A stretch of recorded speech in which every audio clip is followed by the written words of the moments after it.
December to discuss about the important issues that are facing us, that important opportunities that we're looking at in the manufacturing industry. Today's topic is obviously, as you know, it's on electric vehicles, which is one of the most important subjects, not only for this session, for Industry Samurai Week, but overall across the world, not only India, everybody is discussing electric vehicles. For me personally, let me tell you very briefly the reason why it's important to me.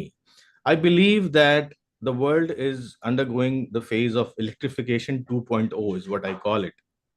Uh, Now, the idea, the attempt across the world in high income countries, particularly, and as well as emerging and developing economies, to identify areas that can be electrified. Now, the world has discovered an ally towards sustainability. Rediscovered would be a more apt expression in electrification, in electricity. And electric vehicles have come up as the most important tool, as the most important application of that quest. So to me and to gentlemen present here, to organizations around the world, electric vehicles are the biggest champions, biggest tools, applications for sustainability. So that is why this topic is so important. I'll come down to the first question, but before that, uh, I am so glad, so happy, pleased to tell you that we have thought leaders from the industry, from reputed organizations for this particular discussion. We have Mr. Uday Narang, founder and chairman, Omega Seiki Mobility. We have Mr. Yuvraj Sarda, head e-mobility solutions, Volvo Construction Equipment. We have Mr. Murali Krishnan Uriti, chief technical officer, Swaminath Enterprises. We have Mr. Luca Mattiucci, Managing Director, Marpos India, Mr. Raman Upmanyu, Industry Manager EV, Marpos India. I'm going to put my first question across to the speakers. But before that, a quick disclaimer from my side. I'm heavily invested into electric vehicle stocks across the value chain. So I'm relying to a great degree on these gentlemen to ensure that I get an early retirement in the Bahamas. No, I'm just kidding. But the investing part is true. So over to you, gentlemen. My first question is that how do you view the emergence, the rise of electric vehicles in the overall sustainability picture? My first question is to you, Uday. How do you view the rise of electric vehicles in this context? Well, first of all, if you know, I used to be a hedge fund manager for 30 years. So I think if you're getting involved in electric vehicles, I'll tell you, keep an eye on AI. I think there are some developments going there. Please invest there. And I think also if you put both of them in early retirement, I think Bahamas is for the old school. There are multiple new locations that I and Luca can give you, and maybe in Italy or some other place where you can go. So coming back, thank you very much for the invitation, Dynamic India Manufacturing Magazine, and thank you to the entire teams at Meshmix and other places for putting together. And I'm looking forward to being later, in Bangalore later this week. But EVs, look, I think, this journey didn't start today. This journey, in my view, was, almost a decade ago. Obviously, where we are in this country in terms of, 31 of the most polluted cities in the world are in our nation. If you care about building, a cleaner, greener, sustainable India, I don't think it's an option. It is the need of the hour. I'm in Delhi. I know Luca and his kids are here and his family's here. I would say, we need a much, much concentrated effort. EVs and green energy and sustainability has to be the core of the heart. I think, what is interesting right now is that when we started the journey, it wasn't that much popular. Today, every major player, and what I'm more excited to see is Tata, Mahindra, Piaggio, Bajaj. Everybody is in the mix, which tells me that better products, better quality, safer products, and we've got a government that is really inclined, and it's not just at the central level, but even at the state level.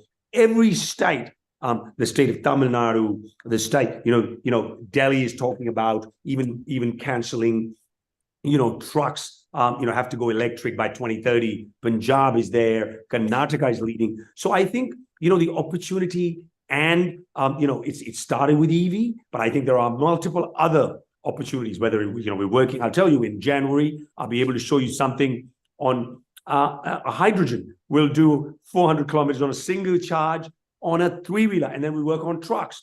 So my point is, there's a lot going on, a lot more development in the parts manufacturing. India can be a major player. You just heard, Tesla is having some interesting moves to come here. You just heard about VinFast from Vietnam coming in here. You are seeing everybody. The time and the development of electric vehicles, not just electric vehicles, but the manufacturing of parts, is a huge industry. And I think, I will be clearly saying that, guys like Volvo, guys like, the Mercedes, BMW, everybody understands the dynamic. In India, we say, Der I drustai, meaning, Luca, you come a bit late, but coming late to the party is also okay. You get a few guys who are drunk anyway, so you get a better looking party. So what I'm saying is, everyone, guys, I'm going to try to mix it up a little bit, so that the audience also feels a little bit, and I see smiles in all of you guys. So please, it's very important. Then this is a real opportunity for all of us. And there is no competition. We are complementary. Volvo will work with somebody else. Marpos will work with us. We will work with, we just announced with Honda. So I think the old school IC game's over, the opportunities, and where next but to be in a country like this, where we've got people, we've got a younger generation, the third largest automobile market in the world, hopefully the third largest economy in the world. So I think the time and the opportunity is right. And I think it's up to India to grab it. Thank you very much. Thanks so much, Uday. One request, Uday, if for our audience that comes from all the different verticals of the manufacturing industry, if you can share with them about something about your organization, about yourself, your experience in the field.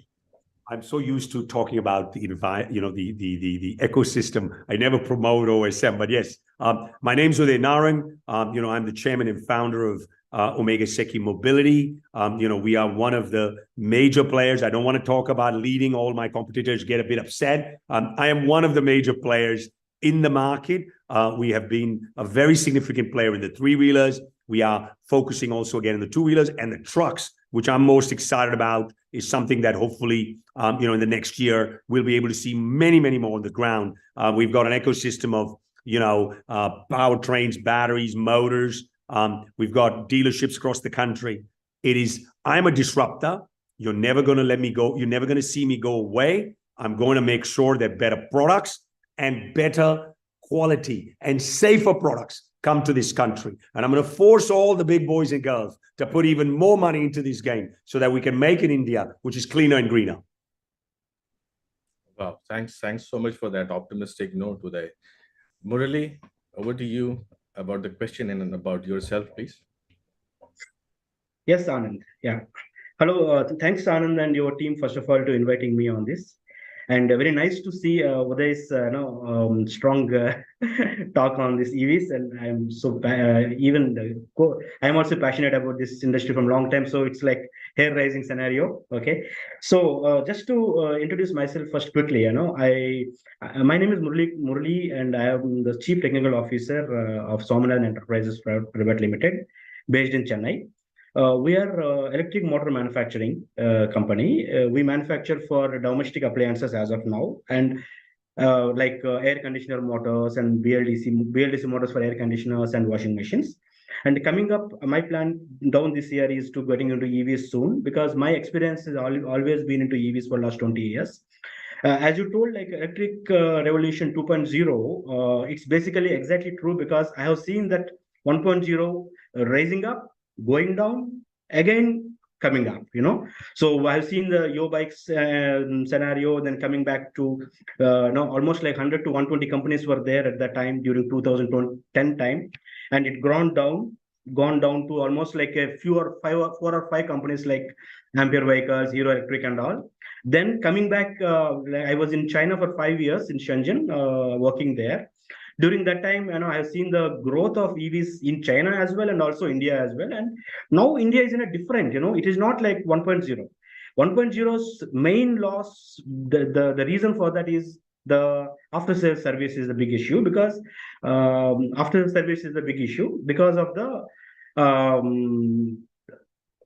only the import and assembling and selling. That was the only business model during that time. But it's not like that. Now I can see the way the companies are dealing with the product. They are actually doing the real R&D there, and more of localization content is coming up. I'm still has to improve. We are just in the nascent stages, but my point of the sustainability of EVs, as you questioned, I'm looking forward as a multiple scenarios. One scenario is localization is very important. The ecosystem is very, very important for EVs, which has to be there. Otherwise, we cannot sustain within the Indian atmosphere. Second thing is, inter-company collaboration, as Uday was telling also, like we need to work together with other companies. And I'm seeing many, in LinkedIn nowadays, how the different companies are working together to having a common goal, right? So that kind of things are very, very important now. That kind of collaborations are important. And in addition to that, ecosystem like charging space, charging station development is also critical. Okay. So personally, what I'm thinking is, we are still in the nation stage for EVs, a lot to do. And, we need to work together on this and, grow towards the EVs by collaborating and working together on these specific problems of EVs and solve them. This is what my point of view overall. Thanks so much, Murali. That's very informative. Yuvraj, an introduction to our readers and your take on the state of affairs in the EV industry. Sure.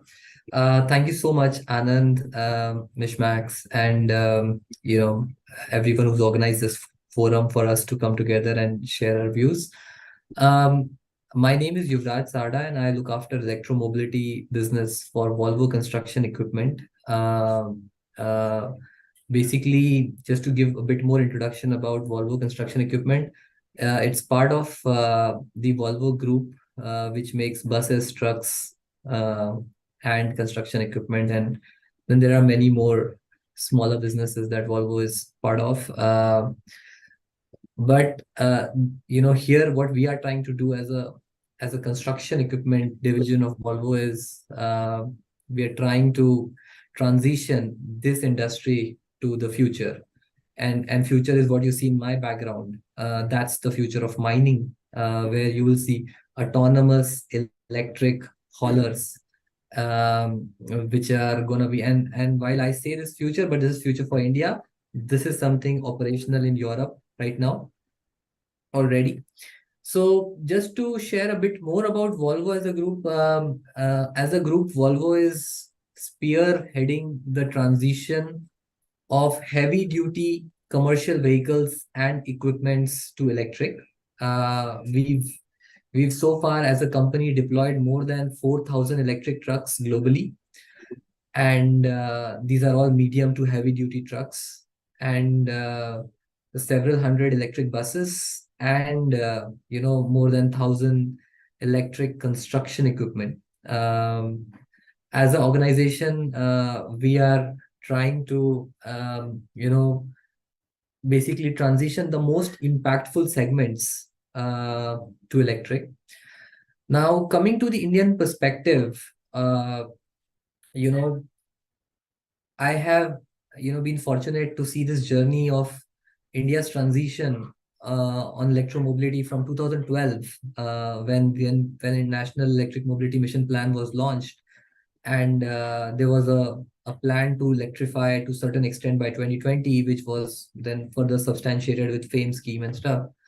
What I'm seeing today, I think when you talked about sustainability, while the first thing everyone thinks about is from environmental sustainability point of view, but there is also economic sustainability, and then there is also holistic aspect when it comes to the system efficiency and having the right mechanism or right mobility mechanism for the country. We as a country have been dependent on foreign oil, and the area to move to electric is really very, very, very impactful, as We as a country are growing. We are the world's most populous country, and we continue to grow. Our mobility needs are growing. Our city infrastructure is developing. This is in turn gonna create more need and impact on the mobility part. And if we don't think about this ecosystem from a sustainability point of view, economic sustainability point of view, having the right solution that can leverage our homegrown energy, then it's gonna just add to the burden of the country. So while electromobility in one sense is solving the problem of pollution for the country, but on the other end, the economic benefit that it is giving to the exchequer in terms of reduced import of oil and leveraging the homegrown ecosystem is huge, and the way it is going to grow is only becoming bigger and bigger. The other aspect I want to touch upon, and I would really like to thank Uday. He's very well energized all of us and brought up all the aspects. So I'm just trying to cover those points which he's not brought up. Is the perspective that automotive for the last 100 years has been dominated by the West, right? And as a country, we have this opportunity to now, take control of it. Now we, with all the physical infrastructure, with the skills, the manpower, the amount of land resources that we have as a country, it's time to utilize that and support the world in terms of solutions which are sustainable for them. So this opportunity of transitioning from one set of technology to another set and ensuring that technology is homegrown, developed locally, exported, and supplied to the world, and it is engineered frugally. It is done in a certain way which is which is kept which has kept sustainability long term in mind. That is a very, very important advantage for us as a country. So electromobility, the way it has been evolving and the way it has been adding to the whole sustainability aspect of what we are doing as a country, both these aspects are playing a huge role. So we clearly see that electromobility is not just a trend or a fad. It is something here to stay, and probably for the next few decades. And there can be different energy sources, whether it is battery or a hydrogen or batteries of different metals, chemistries, etc. But the movement of vehicle will not be through engine, it will be through a motor. That is something that we all believe is now a more efficient way to do things. And that is we all feel that in the next 20 years, as the world transitions, right, we are the ones who are also getting an economic benefit of this, and we want to be part of playing a significant role in changing the way world moves. And this is what electromobility as an industry is doing to the world from India. So there is so much to kind of share about what we do on the off-highway side of things, which I hope to bring out in the future. But in my opening remarks, this is what I want to share. Thanks, Yuvraj. Thanks, Yuvraj. That's very insightful. Luca, after the much awaited introduction for our viewers, could you also throw light on the adoption of electric vehicles in India from the perspective not only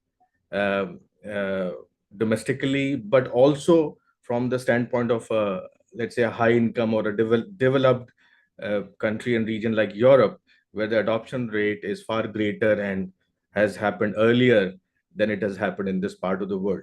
Luca, over to you. Thank you very much. And thank you also to Dynamic Manufacturing India for again having hosted this very important event, especially in this time, in this particular moment of the history of India. And thanks to all my esteemed colleagues that are sitting with me in this panel discussion. Just a brief introduction of myself. I'm Luca Matteucci. I'm the managing director of Marpos here in India. I'm resident in Delhi for 2 years already, and before that, I was in UK for 7 years. And prior to my UK experience, I was in China for 3 years, so more or less. I saw quite good part of the world, especially for the concerning of the EV market introduction. Marpos Group, just to more or less briefly about what is our side of the method, let's say, of the EV method. We are in measuring, inspection, and testing. So we are not the producer, but we are helping who is producing, those that are producing electrical things, not only electrical vehicles, that I want to underline this because the ecosystem has to be seen on 360 degrees, so coming also even a little bit outside from purely the automotive sector, on improving the quality of their product. One of the points that, from my point of view, because I'm coming from a different point of view from maybe a native Indian, is that if we as an India country want to make the difference, we want to become the leading country, especially in this technology, we need to beat on the quality of our product, because you know better than me that China already spoiled the cheapest solution, but also the short-term working and efficiency solution. You know? So this kind of go-to-market model has been already spoiled by China. And now what the end user, especially the people that are going now to approaching the EV, what they want is having, in their point of view, a return of investment. So what means? I'm not looking to purchase a car or a two-wheeler or three-wheeler that is costing me double or thrice an IC vehicle to have it change in the next 4 or 5 years because the battery is gone, because there is a leaking, because the efficiency is dropping down, etc. I'm looking to invest, yes, a good amount of money, but for something that will endure in the time. And that is where Marpos Group is placing. Coming back to your question, especially from the European point of view, maybe you know that EU Commission put a very stringent target on the emission. It's been also banned the selling of all new internal combustion engine vehicle from 2040, if I not remember wrong, because there's been some change in the dates. And that, I think that is a only way to convince, first of all, the producer, and second, the end user, to convert to the EV vehicle. Not because, I mean, changing is never easy. So pushing people outside their comfort zone is one of the most difficult things. If you ask someone to change their habit, you will really find difficult on doing this, you know, unless you are not forcing them on doing this. But it's not a forcing, that is, this force doesn't have to see as a punishment, you know, have to be seen as the better quality life for everyone, and especially for the future generation, for my kids, who they know very well that we are struggling a lot, and especially those that are living here with me in Delhi are struggling a lot with this strong pollution. Before Diwali, we reached very dangerous levels. I'm personally contributing, because I purchase and I'm contributing on monitoring the air quality level, because it's a serious matter, it's a serious concern for everybody. So we need to act all together. And this imposement, if you want to see under this point of view, have to be seen not as a we are the cash cow where the government want to milk us, for making. No, this imposement have to be seen that we need to act all together, but with a decisive way to improve the quality of our life, to improve our environment. We got only one planet, guys, so we can't trash it away. Absolutely. Thanks so much, Luca. That is a really helpful answer that helps explain a lot of questions that readers and viewers have in their mind. Raman, please share your introduction and the answer to the question. What is the state of affairs in the EV industry in the market? So thank you, Anand and Dynamic India Manufacturing for organizing such a great event. So I'm Raman Upmanyu. I'm working as a EV industry manager here in Marpos, India. Since Mr. Luca Mattiucci already introduced you to Marpos, I will just add one point to it. What we do, we support, we help, and we actually support to fulfill the dream of people like Uday. Because Uday said that he wants to have a quality product in the market. So we support and we help the people to ensure the quality of the product before it rolls out to the market. So we are assuring the lives basically. I would say that whenever Uday comes to any panel discussion, you forget the question because you only listen to him. But now currently I remember the question. I endorse that opinion. So now, but currently I focus on the question and now I remember the question. So talking about India now. So is India ready to go to the market for EV? I would say we are not completely ready as of now. We are on the verge of readiness. Yes, we are developing a lot of things. We are doing a lot of, investments and everything. But to be ready to beat the Western side, as Mr. Murli said, or, Volvo said that, okay, fine, to beat the Western side, we need to take certain actions. I would say that first action we should take to develop the, this ecosystem is we need to develop the supplier ecosystem first. The companies like, I would say I visited Tata last month. Companies like Tata are investing a lot. They are doing the joint ventures for particularly the the main two components of EV, that is batteries and for the motors. Batteries, they have done the joint venture with Goshen Energy, that is China, and they have done the joint venture for, motors for Prestolites. So supplier ecosystem has to be developed. Apart from that, you need to have the skilled manpower. Obviously, we in India are having a lot of engineers, lot of manpower available. But to develop this infrastructure, we need to have this skilled manpower. So for that, we need to give continuous trainings, continuous, everything what we can do to our manpower to be like totally fully equipped to develop this ecosystem. After that, I would say that obviously government is doing a lot. Government has put up a lot of policies. Government policies, like, they are giving a lot of tax benefits, subsidies they are giving just to,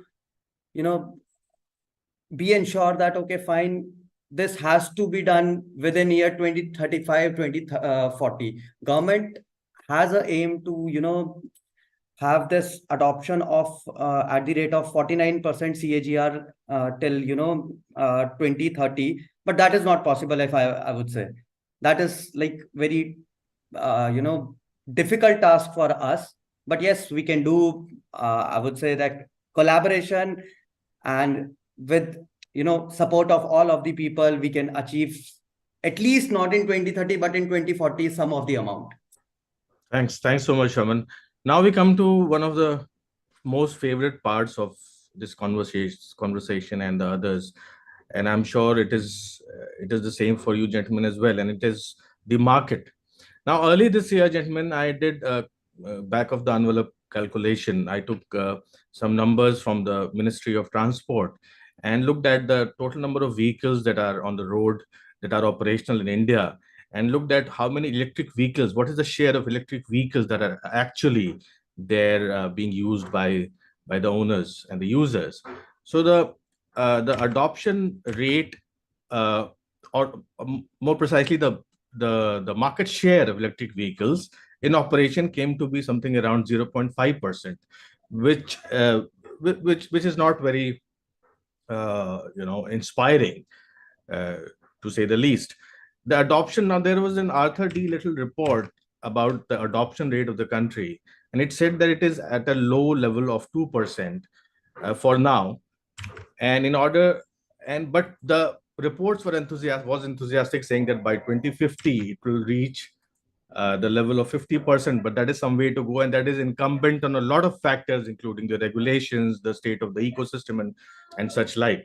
So my question to you, gentlemen, starting with Uday, is Uday, how do you see the market from a very I know you're very excited, and we've spoken to you before also, and that's really promising. You share a very promising picture from your standpoint of a manufacturer and a supplier.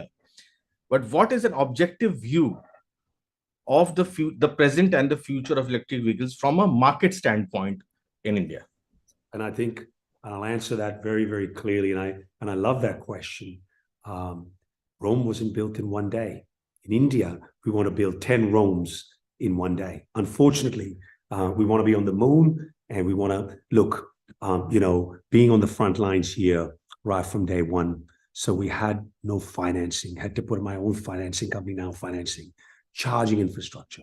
You have to understand, if you look at it on the three-wheelers, already about 50 to 53% of three-wheels are electric. Two-wheelers, they're going to be a continuous, we're going to get there 50, 60. On the four-wheelers, it will take some time. And I'll tell you why. And I don't want to blame anybody. The blame is all on us to work complementary.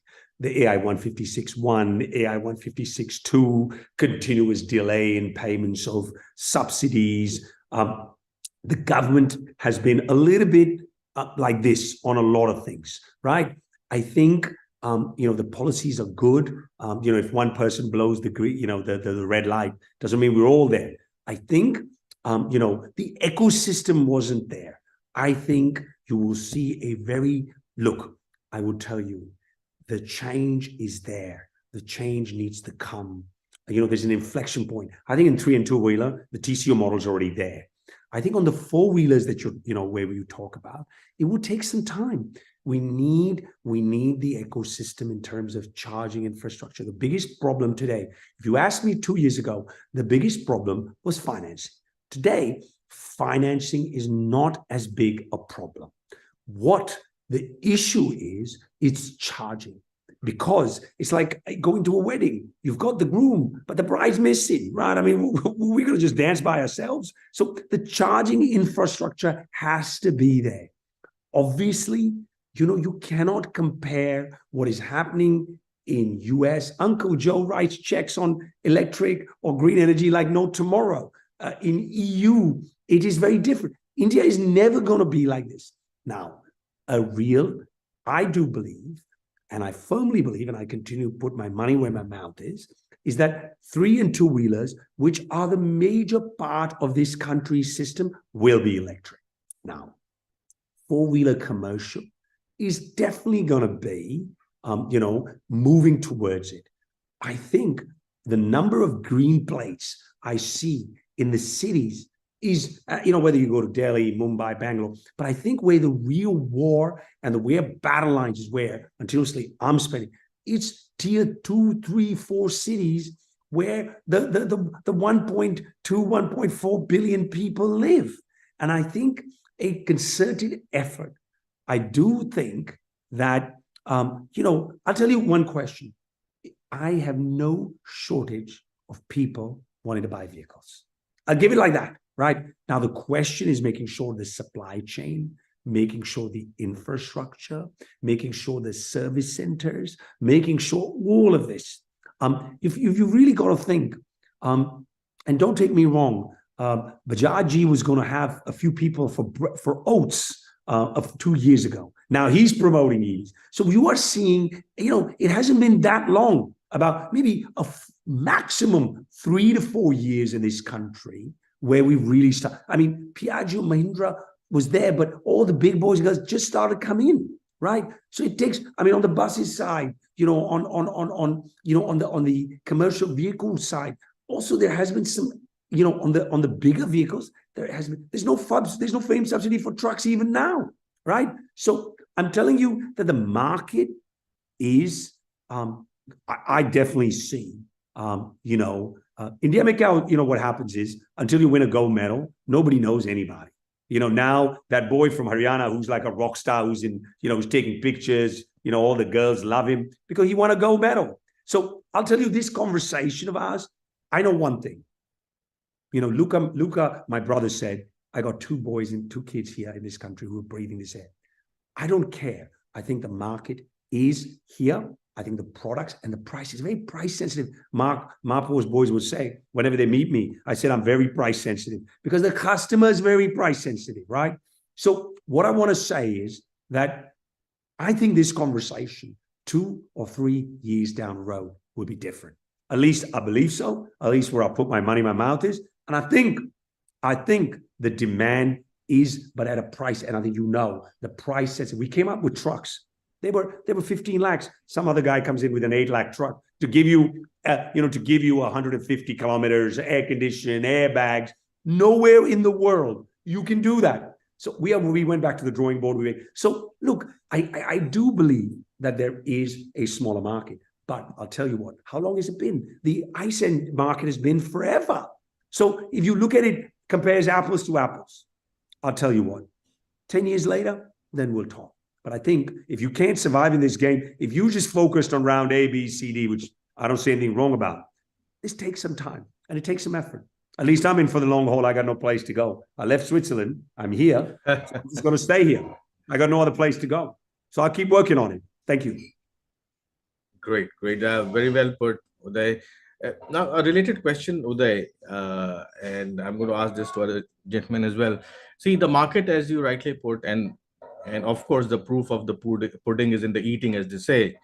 Now, when we look around, we see that the most number of users of electric vehicles are in the 2-wheeler and 3-wheeler category.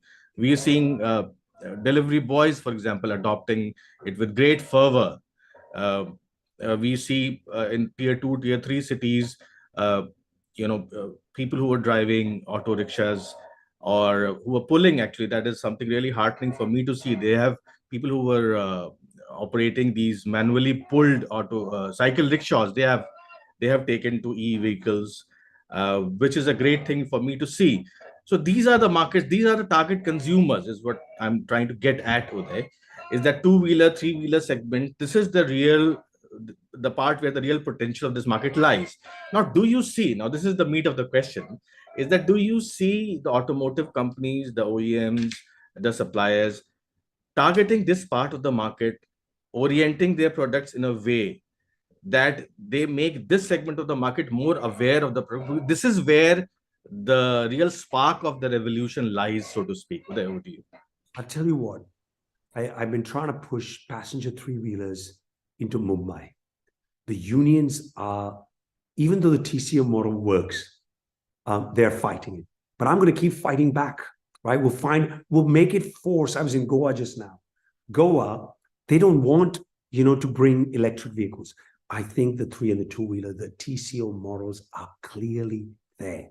I think on buses, we've got, I know Volvo is doing some great work. I mean, there are multiple others. You know, Switch, my good friend Mahesh Babu at Switch Mobility is doing some good work. I'm seeing a lot of work on the LCV market. But I tell you, I do see over the next 3 to 4 years, I would say a good 70 to 80% of 3 and 2-wheelers will be electric. We are coming out with some new vehicles in January that'll take, a 3-wheeler will take up to a ton, 1.2 ton, right? On a 3-wheeler with the chassis, with the speed. We're coming out with 2-wheelers.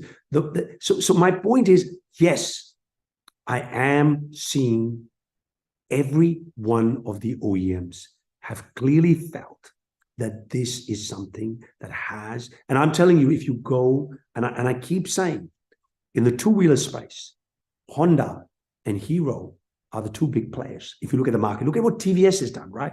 I'm saying all the big players understand. If you were, and I'm not saying, I make a very bold statement, if you were to speak to Munjalji, where the future of Hero is, he'll say it's electric. If you go to Volvo, I'm sure. So the clarity is that the OEMs clearly understand the transition is there. I seriously want to say, and I think 3-4 years in a development of an automobile is nothing, right? And I think the speed at which we have gone, and I'll tell you, at tier 3 and 4 cities, if you ask me, that is where you're going to find Uday. I'm going to miss my Italian food with Luca in tier 3 and 4 cities, but that's where I think the battle is going to be won. And I think the OEMs see it, at least at OSM. I'm going to be there. It's a tough battle. Nobody said this is going to be easy. If it's easy, do something, build an AI company. I think it's easier than what we are doing, right? And I'm telling you that 5 years from now, mark my words on whatever I'm saying. When we talked 5 years ago, nobody said, you know what my mother said when I put money in this business? She said, "Ye pagal hai, he's mad. Go get him checked out." Okay. And I'm saying, listen 4 to 5 years ago. From now, I will tell you, we will convert everyone. I think it's happening. You can convert him to Hindu, you can convert to Christian. I'm not biased, so I'm going to use that word very carefully. But what I'm saying is that, we want to make sure. I do see the market. Honestly, I am no short of selling any product we come out. Build it safe. Build it safe. They haven't paid me. Marpos hasn't paid me. I'm telling you, but build it safe.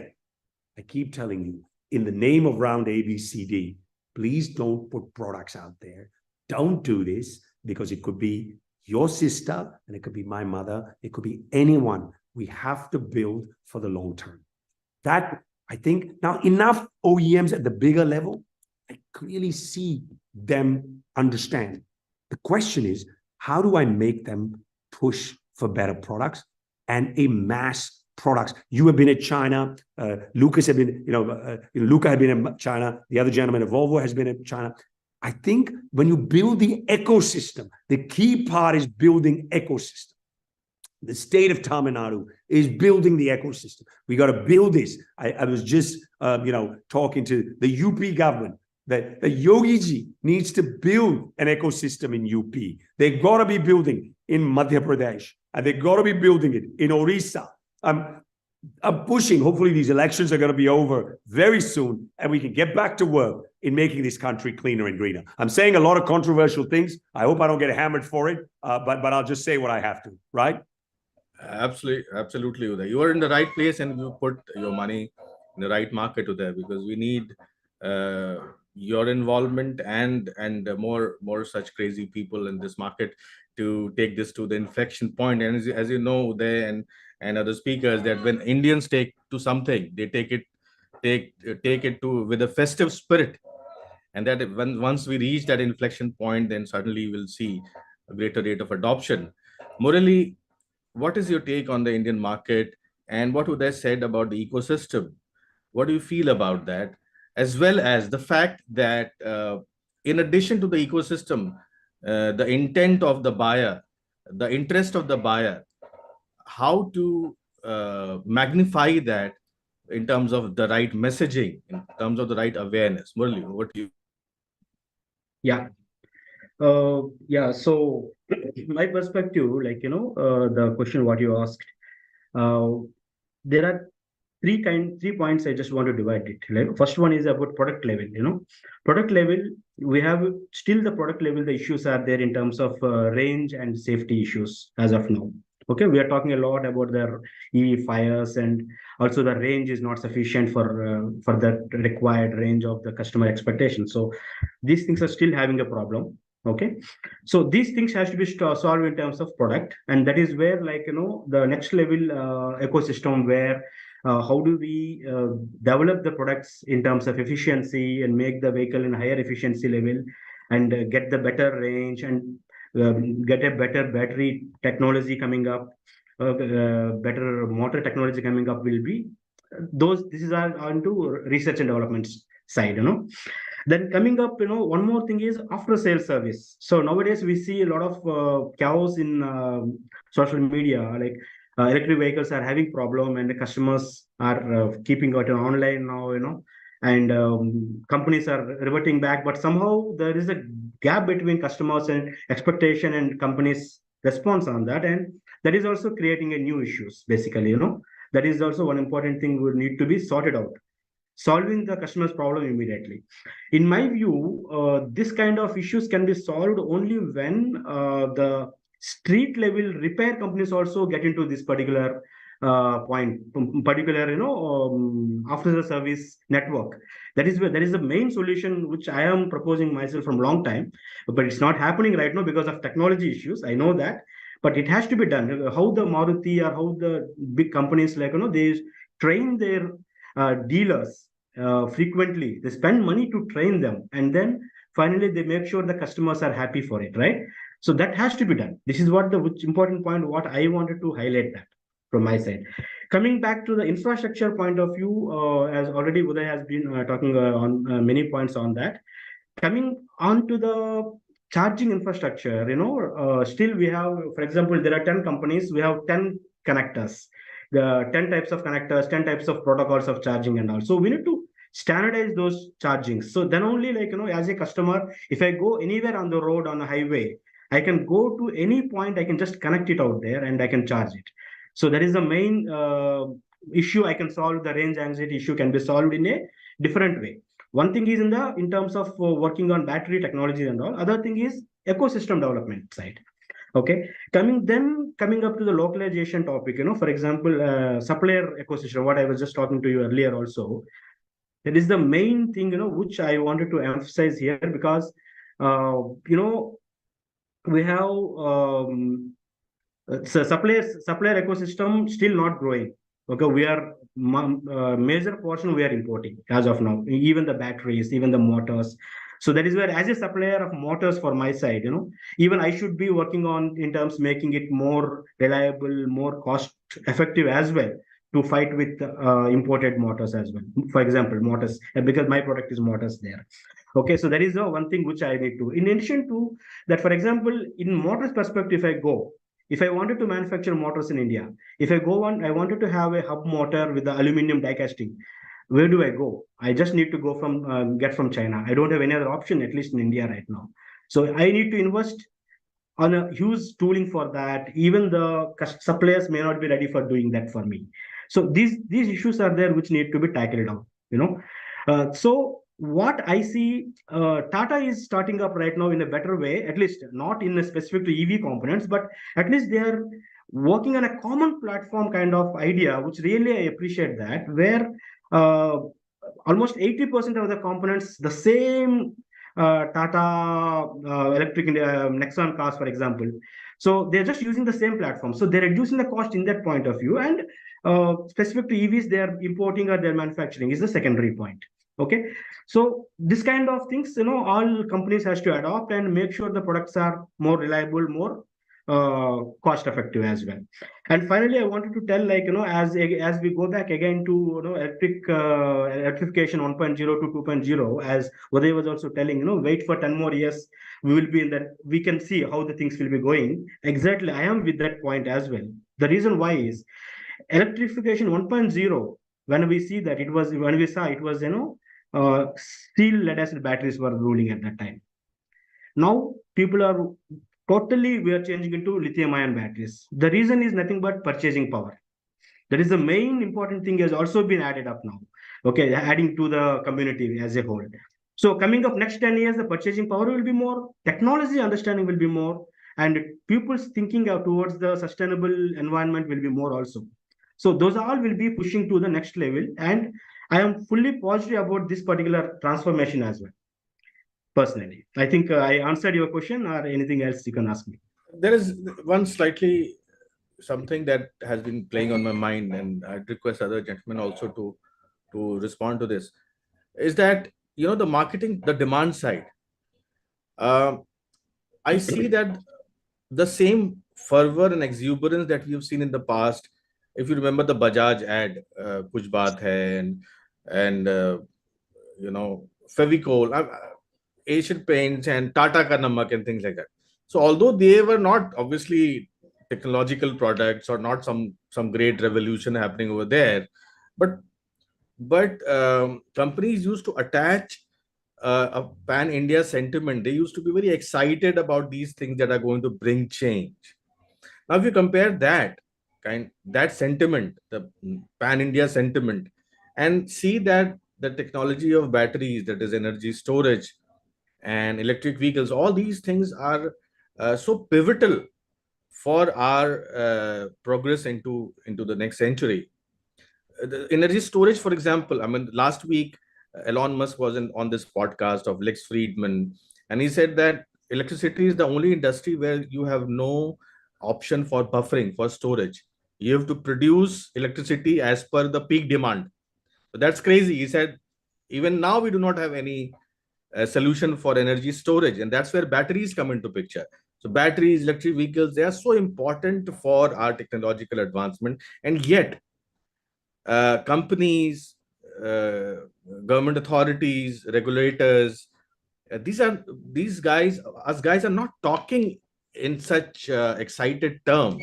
So what am I missing here is my question is. That is something if you could answer, Murli. Yeah. So as you told, the talk between different stakeholders in EVs is really critical. Okay. And my point here is, as you told, like pan-India advertising, what you just told, that kind of things. More like a sentiment or acknowledgement that there is something great about to happen and we need to be a part of it. What is missing? So messaging is one part, but yes, inter-stakeholder communication. We need to do it in a better storytelling way. Maybe I'm not so good at that. Okay. So as you told, that kind of promotions will help, but it should be coming as a government initiative, not as a company initiative, where governments can promote as a overall. And in other perspective, what I can tell is, if government is using 100% of their fleets in EVs, for example, that will be the biggest advertisement I can tell. Nothing else we need to talk about. Just use EVs in their daily fleets, coming maybe 100 kilometers range, whatever EVs are, buses are going around. Yeah, now it started now. Switch Mobility is providing to government some things, different companies are working on that. So it has to grow. And when people see and experience that EV revolution is happening, the things will automatically grow. No need of any special, programs even. So that experience has to be coming is what my thought altogether. Okay, experience of that EVs. I think then that's well articulated. Right. I mean, I'm just saying that when we speak of China and when we speak of the top-down approach that you mentioned, that the government has to really support. My feeling is that any kind of a market revolution or market demand upsurge has to come from bottom up rather than top down. And that's where my issue with this thing stems from. I can give you an example in China. Okay. Till 2019, I was there in China. I was seeing there are, petrol vehicles also, petrol cabs also there. And also there are electric vehicle cabs, BYD cabs were there. The blue color cabs will be there around in Shenzhen. So 2023, when I went again to China, all these petrol vehicles are gone. I didn't see any petrol vehicles around an airport. Only BYD vehicles are going around all the airports. So that kind of change should be there even in terms of government also. It is not only the bottom up, it should be top down also should be there. It's a mix of both, making it a optimized solution for the environment altogether. That is what fair enough.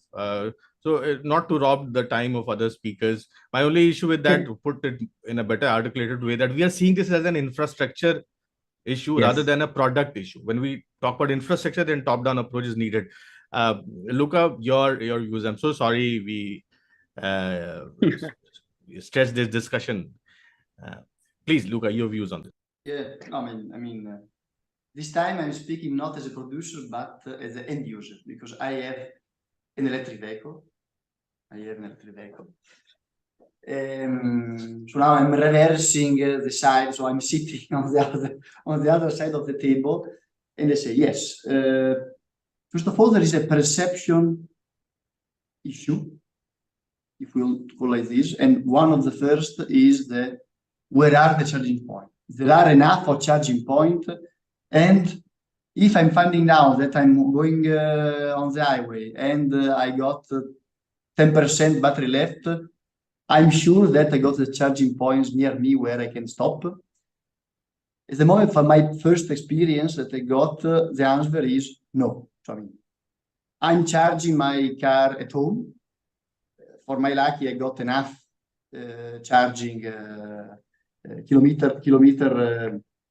Let's say not a lot of kilometer to come from Delhi to Manesar. So with one fully charged, I'm able to go up and down at least for time.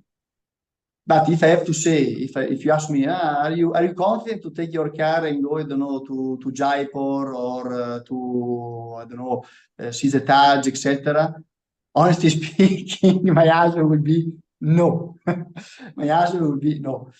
But it's not only valid for India, because the same discussion I have with my father, that you also thinking to switch to electrical vehicle, because as we said before, European governments and European countries put a very stringent regulation. And for example, if you got an old car, but not so old, so we're not talking about a car of 20 years ago, but even 6-7 years ago, you can't physically enter in the city center or in the city itself, because there are cameras everywhere that are recognize your number plate, and if your vehicle is not respecting that European Euro 6 or whatever, you receive a fine, and the quotation of points on your is a very big problem. So it means they put very stringent regulations. So everyone is looking also to switch to the EV or to a vehicles that are able to enter in the cities. But one of the main points, because he's living not in the city, but he's living outside the city in the countryside, one of the points that he's asking me, but Luca, what do you think? As in, I will be able to recharge my vehicle, first of all, fast enough. Second, there will be enough charging point, because this is another point that we need to keep in consideration. Then users like me are looking only mainly on 2 points: velocity of charging and the capillary network of the charging point, because that we are interested for. If I have to go to the appointment, I don't want to stack up at the charging point for 2 hours just because there is a slow charging point, etc. I want something that is charging in, I don't know, in a time of a coughing, on a stop to the toilet, or a quick break. So in maximum half an hour. That is what I'm looking for. And I give you another personal experience. Last December, I was in Sweden. I've been really surprised that Sweden is one of the countries where I see a lot, and I think that the majority of electric vehicles. There were electric vehicles everywhere. So in a climate environment that is for sure is not very friendly, because we are talking about temperature that is going minus 30 degrees, minus 40 degrees, snow for the long time of the year, ice. So I see also the battery in this kind of environment is not giving the best of their effort. But the government push a lot on this, and the conscious of the people, of the Swedish people, help them to do this step to say, yes, if we are switching to the EV, this will be better for our country, our environment, for our kids, etc. So have to be seen in a very point of view. As a user, the first thing, if we want really move forward on the electrification of the country, is change the perception of the end user is having about the EV. One of the first things is, apart the price, but recharge point and time of the recharge. That is my view in this.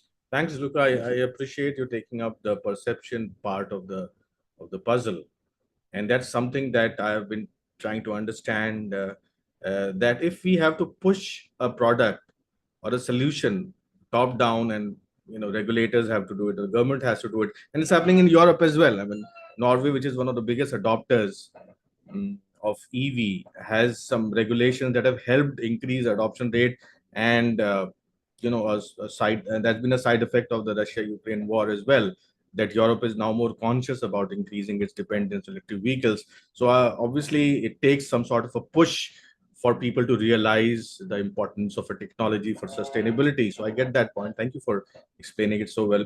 Yuvraj, what is your take on what is the missing piece of the puzzle? And you spoke about commercial vehicles, and as Uday said, trucks, commercial vehicles, trucking is such an important part of the market that is adopting this at a good rate. How enthusiastic you are about the adoption of batteries, of EVs in commercial vehicles?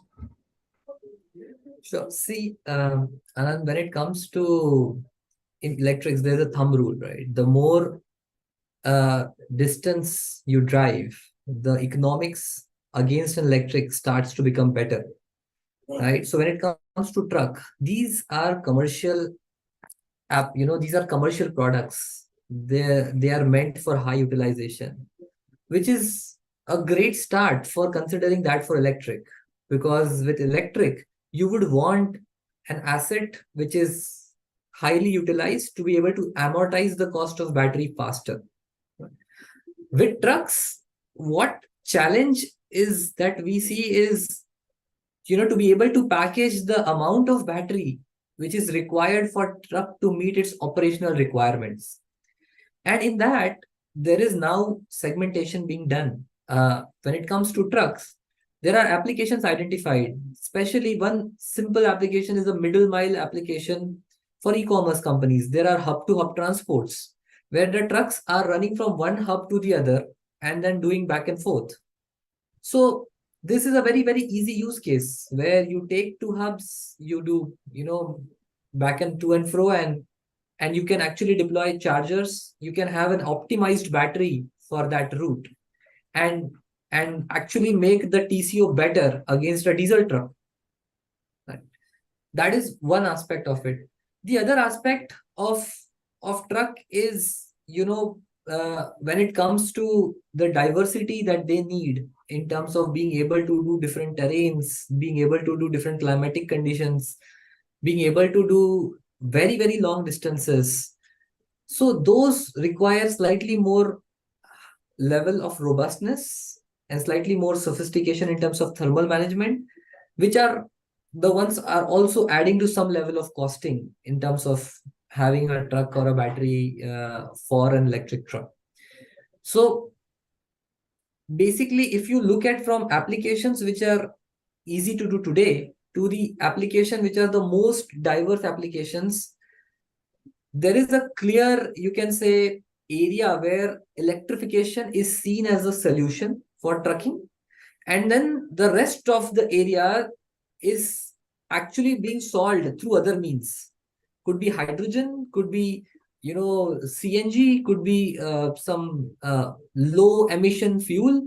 So in truck, the way industry is seeing the developments that 100% of electrification may not be possible even in the next. Sorry to interrupt you, Raj. When you say rest of the areas, do you mean the supply chain part of it, or within the vehicle, you're talking about hybrid CVs? Like one vehicle is run on different types, varieties of ways. So basically in trucks, you are going to use other fuel types, like there will be biofuels, there will be ethanol. Okay, different renewable options. Okay. Yeah, different, because the IC engine in truck may not cease to exist. We might continue to use certain trucks with an IC engine, but we may opt for a fuel which is, less emitting, or maybe we switch to hybrid options at certain places. But there is a large proportion of the truck segment which can be electrified, starting with the use cases which are easy to do today, going up to slightly more complex use cases. And then there might be a limit when it comes to being able to package certain amount of battery or the overall cost economics of the truck for that matter.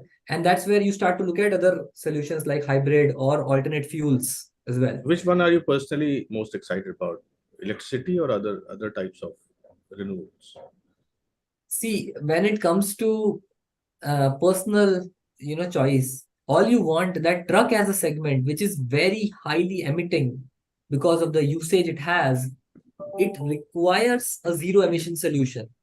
And it doesn't matter whether that zero emission solution comes from a motor and battery combination, whether it comes from a fuel cell motor combination, whether it comes from a hydrogen and ice combination, or whether it comes from maybe another biofuel, which is probably having very low emission or maybe no emission. But the idea should be that how do we ensure that the entire trucking industry is adopting one of these and Okay. being able to, because the impact that a truck makes to the environment is huge, and Right, not right. just truck, even these heavy machineries that are being used in mines right now, they're out of Right. sight. So that's what I was trying to cover. Sorry to interrupt, but the construction industry, what is the situation in the construction industry in terms of the usage of different types of energy sources in India? See, sorry to say, but it's horrible today. It's Thanks. the entire construction equipment industry is running on diesel, and not just running, they are guzzling diesel. They are guzzling to the extent that uh, there are mines, there are several mines who have their own fuel pumps because of the amount of fuel they consume. We are talking about 50,000 to 1 lakh liters of diesel every day. That level of consumption we're talking about.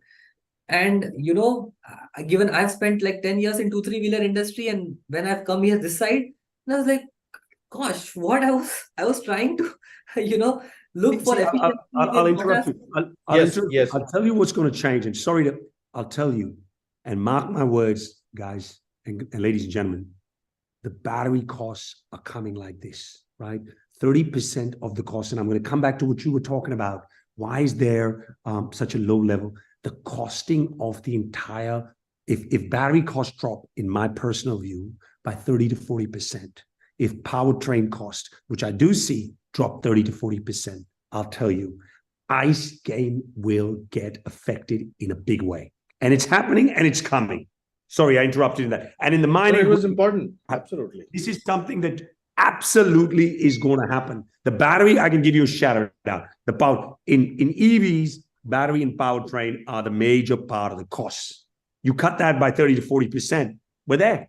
And in commercial vehicles and in mining equipment, this, and if you include the TCO model, and if you include, the diesel, and I'll be honest with you, nobody gives a monkey here in our country about the environment. They care about Mary Jane. How much money did I save? I'm sorry to say. And if you save them money, every damn vehicle, every bus, everyone. Listen, I'm telling you, at the end of the day, Luca talked about the pollution. We knew in Diwali, we don't need to burn any firecrackers, but the damn idiots still did. So I'm sorry to say. Thanks for voicing that. Bring Yes, them safe in India. Bring them the safety of money, and I think everyone here in this team will agree. Reduce the price. It's going to happen. They'll buy it. That's the way it works. Unfortunately. Yes, absolutely. Thanks for voicing that thing about the firecrackers as well. Raman, your take on the market, the perception. What is missing? Actually, the missing thing is, like you said, that Tata has started promoting the things of, Desh Ka Namak. So the market awareness is missing for electric vehicles as of now in India, I would say. So to do that, what we need to do is we need to aware the audience of India that benefits of electric vehicles. I'll just tell you technical benefits of electric vehicle. Everyone knows pollution. Okay, fine, pollution will be reduced. Noise pollution will be also reduced. I would say that the technical benefit is energy consumption will also be that electric vehicle is an efficient source, energy efficient source. Why? How? I will tell you how. Because the energy which electric vehicle is driving from the grid or from any power source, the maximum of that energy is going on to the vehicular movement. And if I talk about the ICE engine, the energy which ICE engine is driving, that is like losing as a heat. We are losing that energy as a heat. So electric vehicle are very energy efficient source. we are moving towards a technology, Mr. Murli will agree with me in this, we are moving towards a technology of regenerative braking system also in electric vehicles. So in that, whenever you de-escalate or whenever you put up a brake, the energy will be stored and that energy will be used to charge the, battery again. Battery. So You're so right. this is the technology where we are moving towards. Where we are lagging is onto the, as Uday said, that 30% of the cost is for the cell manufacturing, if I said. So in order to stop the dependency on the, China, particularly if I talk about, because we are totally, honestly, my personal perspective says we are totally dependent on China for everything nowadays. So in order to have these, like, stop the dependency on particular one country, we need to diversify it, because we know that we don't have the, nickel, cobalt, lithium resources available here in India. Lithium we found there in Jammu and Kashmir, but ultimately for the raw material, we need to be dependent on some of the countries. But rather than to be dependent on only one country for the supply chain, we should diversify our supply chains. That is my point of view. Thanks so much, Raman. All great insights. Now we have time just for one more question. So I'll just ask that question. And this is from, okay, there's somebody from LinkedIn. And it's about an EV infrastructure. But before I come to you, gentlemen, I quickly want to add my views that, about the cost that Uday mentioned, that it needs to be more affordable for the users to reach an inflection point, or for the usability, for the affordability to come to a point. Now, I happen to be from a part of the country that contributes, I would argue, the maximum number of people to the occupation of auto-wheeler, three-wheeler drivers. And I happen to have a lot of conversations with them when I'm traveling in them. And in my experience and knowledge, limited field research, cost is not seemingly an issue, because they set aside a particular investment. They say that we'll invest X amount of rupees into buying a three-wheeler, and then they come up with innovative ways of battery swapping, for example. So charging infrastructure is also not an issue for them. They're very excited that this gives us an option for a livelihood, which other modes of transport do not give us. So costing and infrastructure, these two things are not the issue, but to them, they're looking more for an awareness on the part of the greater population that this is a good thing to do. So they are not aware about the sustainability impact of what they're doing. That they are not aware of. So that's where I was kind of trying to get at the messaging part, the awareness that this thing is a good thing for the environment as well, is what is the missing piece of messaging that's not getting to them. But the investment and the costing and infrastructure part, they've already solved at their end. They're not worried about that. And these have to come from the education of the people. So these have to come from the young generation that have to bring this forward. So I have to be explained in the school, have to be there should be a very strong government campaign on what are the benefits. That's not happening of this environment. Exactly. This is one of the points. And if I can add one just small thing about what Raman just said. In my view, India has got a very, very, very important and potential here. You got a lot of sun, guys. You got a lot of sun. So you can produce a lot of green and renewable energy to flooded in the grid. So you have to think about this as an advantage. A lot of other countries, like where I stay in UK or even Sweden, they got much, much less sun days compared to what you got. Another big point here, with all these energies that the sun is giving to us, we can also produce green hydrogen. So you see, you have to see this kind of ecosystem. And as Uday just correctly said, the battery is a measure of the cost.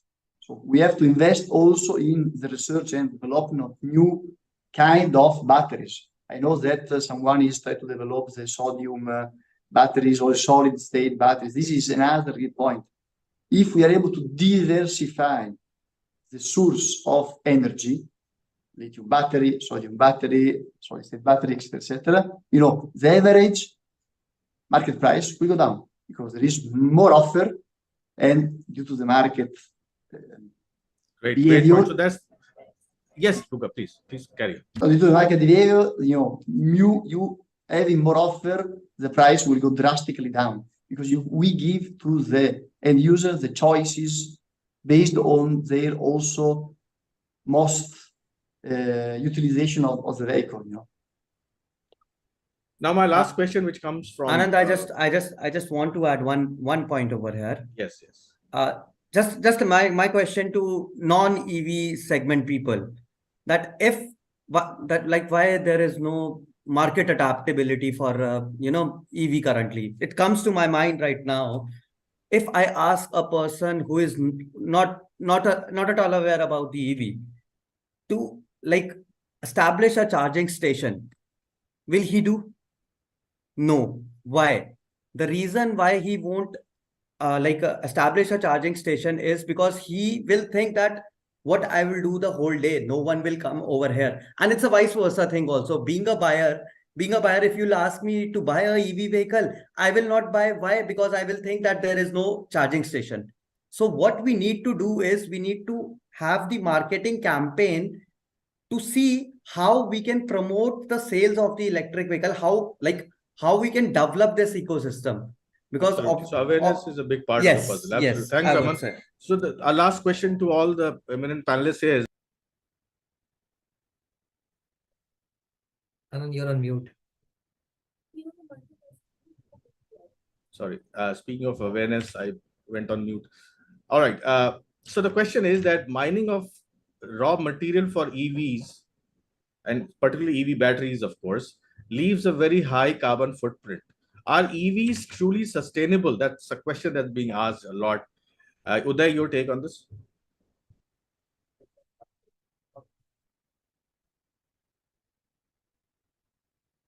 Sorry, mining is a dirty business. I totally understand. I was, my previous life, I was a hedge fund manager at one of the larger commodity traders in the world. And I understand being in the mines in Latin America, being part of, being in DRC Congo, many other places, and in India. I'm sure, if you go to mining sites, I think that there has to be a change. There has to be a culture change. I keep saying, we've come a long way, but we haven't come a long way, right? I think this is something where government policies, where stakeholders, look, if you want to build businesses here in India, I would tell everyone it's a marathon. There's no Usain Bolts here. You want to do 100 meter dash. I think there's only one way I can tell you. I think we have come a long way. There is going to be a huge amount of work to be done. I think equipment and all around mining development has to happen. It has to be a complete private-public partnership. You cannot depend on anything if you think that the government is going to do for you. No, I think this is not, I keep saying, this is not Europe and this is not United States. Please look at India with the glasses of India. I spent 35 years abroad, and I think Luca, I relate to Luca. If you just come here and look at it from another eyes, you'll run out of this town very fast. I'm hoping Luca will stay a little bit more longer. He said he was here 2 years, and I'm hoping he's going to be here another 2 years. And hopefully the AQI won't go to 2000, so he'll be here. But what I'm saying, I'm here. I got no choice, I told you. But the point is that I think, green energy and sustainability will be something that is the need of the hour. I'm saying costing, pricing is so sensitive. You'll see batteries, you'll see all of this. See, in India, what everything needs to be done is, how do I save money as a consumer? That's even you will convert to electric only when it kind of gives you that sort of saving, right? And I think you all have been to China. Scale will get you to saving. Scale. Quality will get you. I think the younger generation understands this. I think that the mining, the rules and regulations, and look, we have to go and come back to battery, and I know time is very limited. Battery, whether we're doing NMC, we're doing sodium air, we're doing aluminum, alternate source of battery tech. Luca talked about it, other people talked about it. I think there's a lot of new technologies. See, when you invest in technologies, you need to also have demand, right? I'll give you this example. When we first started OSM, battery supplies were limited. Today, on LFP battery, every day somebody new comes and says, I got a battery. That'll bring costs down. Same thing with everything. So I think, we've got to continually work on it. The beautiful part is if you have a new technology, there is money to be had from international investors and others. And I think the only way, and I keep saying this again and again, we have to all work together. This is not a Tata, Mahindra, Volvo, Marpos, OSM. It is all of us together. And the market is big enough. This country is big enough. Damn, I was at that cricket match, which was very disappointing just a day ago. You could see, if you want to get people working from Team India, we can do it. I really think, right? So I think there is a opportunity of a lifetime here. I think that we can do it. I think the momentum is behind it. I can only look at it that way, because if I want a cleaner and a greener future for this country, I got to believe, maybe you'll see, maybe you will all think, man, this guy is drinking his own Kool-Aid, but I'll drink it if I need to make a better country. And I think we all got to, listen, we all got to do our part, because if that soldier in the front line thinks, why do I take a bullet for a small salary? Then nobody protects the country. So I think we all got to be soldiers here. I think there is an opportunity, and I mark my words, 5 years ago, people didn't think this was going to be an opportunity. And I think 5 years, maybe I'll be too old and I'll be, I'll be in Lake Como with my friend Luca, and we'll have a drink there by the lake. We'll be too old, but I'm thinking the younger guys like all of you here will take it to the next level. Wow. Okay. Uday, it's so great to have you as a brand ambassador for the EV industry. Yuvraj, just a second. So scale, quality, and technology, these are the three important points, important factors. And by the way, Uday, this Diwali, you're sitting in Delhi and I'm in Mumbai. Mumbai gave a very tough fight to Delhi this Diwali. Your AQI went up to 1,000. We were there at around, we gave up at around 500. But you don't have it because of the construction. So I think your Mumbai, if the construction gets done, you're in a better shape. Here, we've got to get that next town and the next town. Correct. So the fight was unfair. That match was unfair because Punjab and Haryana were also playing from your side. And we didn't even have Navi Mumbai supporting us because they don't celebrate Diwali like we do. Anyway, so moving on to Murali. Murali, what is your take on whether EVs are truly sustainable? That's a question that a lot of people ask. Are they really a sustainable option? Murali. Yeah. My perspective on this is, I understood your point about the batteries where the mining is coming up and carbon emissions are more. I agree that it is truth, open truth, nothing to deny on that. But as I can see now, whoever panelists around here and also whoever watching this video, all have only one mission, that is promoting EVs and switching over to EVs. That is the mission everybody right now we are talking about, right? So everybody is dreaming about it. So in my view, despite there are problems, yes, there is a problem with the carbon emissions and all, but that doesn't mean we stop this mission and just go back, right? So our idea should be into getting into the alternate options, like as we just discussed, like for example, sodium ion technologies and also like hydrogen powered, right? These things all will be alternate options. Soon we need to do R&D, and then we should transform ourselves towards that. That will be more greener. In addition to that, also in other side of the EVs, for example, input power to EVs where we're getting charged right now can be moved from thermal to some other renewable technologies where we can make the input as a sustainability, so that as a whole system, as a whole value chain, EVs can be sustainable. That is what my thoughts are on this. Okay. Absolutely. Great point. Yeah. Absolutely. Yeah, I think Yuvraj, your this is what thoughts? my idea. Thanks. Yeah. That's actually insightful. So Yuvraj, your thought? I just want to, answer it directly in a very straightforward manner that EVs are practically and also scientifically proven are more sustainable than our current IC vehicles. And you have to look at it from well to wheel emission, right? You have to look at from cradle to grave level of emission.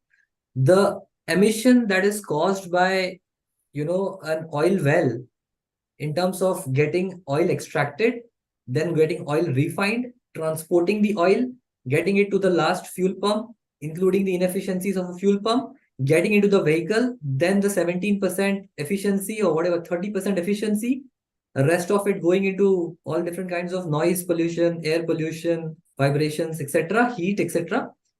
And from there to, eventual scrapping of vehicle. If you look at from that perspective, electrics today are scientifically proven, even with the current state of grid that we have as a country, which is 70-75% thermal.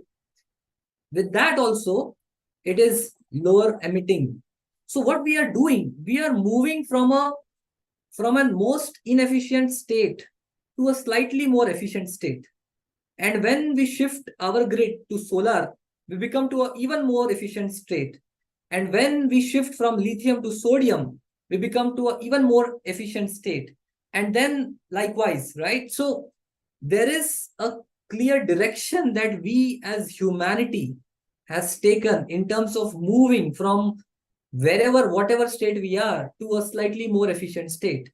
And that should be the one. I mean, if you keep arguing about whether electric is sustainable or not, and then should we discuss that, by the time we've discussed, there is a diesel truck which has emitted, 500 kgs of carbon dioxide somewhere. So clearly there shouldn't be any discussion. And I'm surprised because this is something I've been hearing in debates for last 10 years.